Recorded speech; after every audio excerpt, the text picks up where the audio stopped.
दोस्तों नमस्कार। आज हम शिक्षण सूत्रों के बारे में चर्चा करेंगे। पिछली कक्षाओं में हमने शिक्षण सिद्धांत के बारे में कहा था। ये भी कहा था कि छात्र के जीवन से संबंधित होना चाहिए, बाल केंद्रित होना चाहिए, ऐसा होना चाहिए, वैसा होना चाहिए। अनेक सिद्धांतों के 13 सिद्धांतों के बारे में हमने चर्चा की। लेकिन केवल ये सिद्धांत केवल एक आशय होता है। केवल सिद्धांत से और विषय के संबंधित ज्ञान से कक्षा विजयी नहीं होगी। कक्षा को विजयी बनाने के लिए इन सिद्धांतों को छात्रों पर लागू करना चाहिए। हरेक अध्यापक किसी समस्या को लेकर कक्षा में प्रवेश करता है। क्या है हमारी समस्या? विषय। इसी विषय में पूरा का पूरा ज्ञान होता है। विषय में ज्ञान होता है।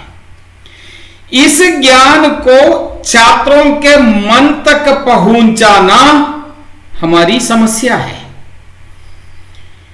इस समस्या को निपटाने के लिए सिद्धांत है। ज्ञान वो समस्या को छात्रों तक पहुंचाने के लिए अनेक सिद्धांत है। जैसे बाल केंद्रित हो, जीवन से संबंधित हो, हमने पहले कहा। इस ज्ञान को सिद्धांतों के द्वारा छात्रों तक पहुंचाने के लिए अध्यापक निर्दिष्ट सूत्रों का प्रयोग करता है। वही सूत्र है। सिद्धांतों को छात्रों तक पहुंचाने के लिए जो सूत्र हम प्रयोग करते हैं, उन सूत्रों के बारे में अब हम चर्चा करेंगे। प्रमुखतः कुछ सूत्र है। देखिए कुछ प्रमुख सूत्र। सरल से जटिल की ओर, फ्रॉम सिंपल टू कॉम्प्लेक्स। ज्ञात से अज्ञात की ओर, फ्रॉम नॉन टू अननोन। स्थूल से सूक्ष्म की ओर, फ्रॉम कॉन्क्रीट टू एब्स्ट्रैक्ट। पूर्ण से अंश की ओर, फ्रॉम होल टू पार्ट। निश्चित से माफ कीजिएगा, अनिश्चित से निश्चित की ओर, फ्रॉम इनडेफिनिट टू डेफिनिट। प्रत्यक्ष से अप्रत्यक्ष की ओर, फ्रॉम सीन टू अनसीन।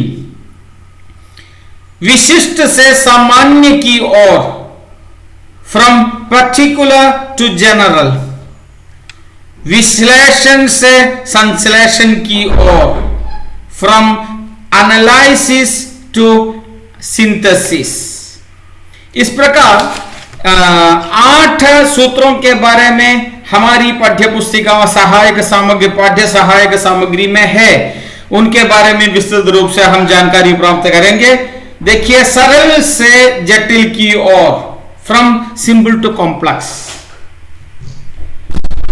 यह कहने की बात नहीं है। जब हम कक्षा में प्रवेश करके छात्रों को ज्ञान प्रदान करते हैं, तो छात्र को किसी भी अवसर पर ऐसा नहीं लगना चाहिए कि यह बहुत डिफिकल्ट है, तकलीफ है, कठिन है, यह ज्ञान स्वीकार नहीं कर सकता मेरा मन।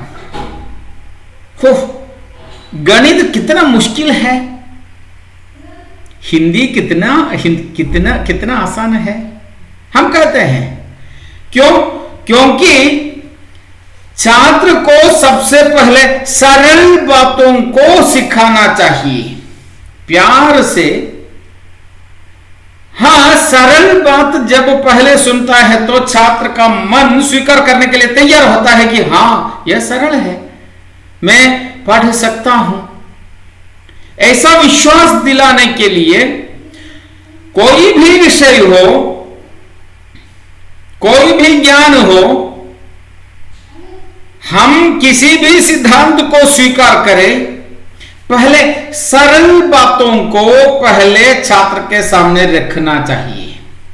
समस्या को निपटाने के लिए आसान तरीका यह है।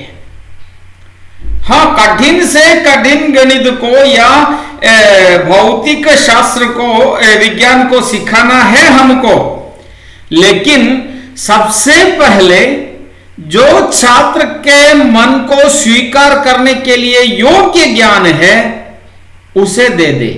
उसके ऊपर थोड़ा कठिन, उसके ऊपर थोड़ा कठिन, उसके ऊपर थोड़ा कठिन, कठिन से कठिन कार्य अंत में सिखा दे, तो छात्र धीरे धीरे धीरे कठिन कार्य को स्वीकार करने के लिए तैयार हो जाएगा। छात्र का मन उसे स्वीकार करेगा। इसी प्रकार सिखा दे तो कोई भी विषय पढ़ने में आसान बन जाता है। शिक्षण सूत्र हो या शिक्षण सिद्धांत हो, दोनों छात्रों तक आकर्षक तरीके में विषय को पहुंचाने का मार्ग है। लेकिन इस केवल सिद्धांत से काम नहीं चलता। इस सिद्धांत को छात्रों तक पहुंचाने, आकर्षक तरीके से पहुंचाने के लिए कोई ना कोई सूत्र को अपनाना पड़ता है। इन सूत्रों में पहला है सरल से जटिल की ओर।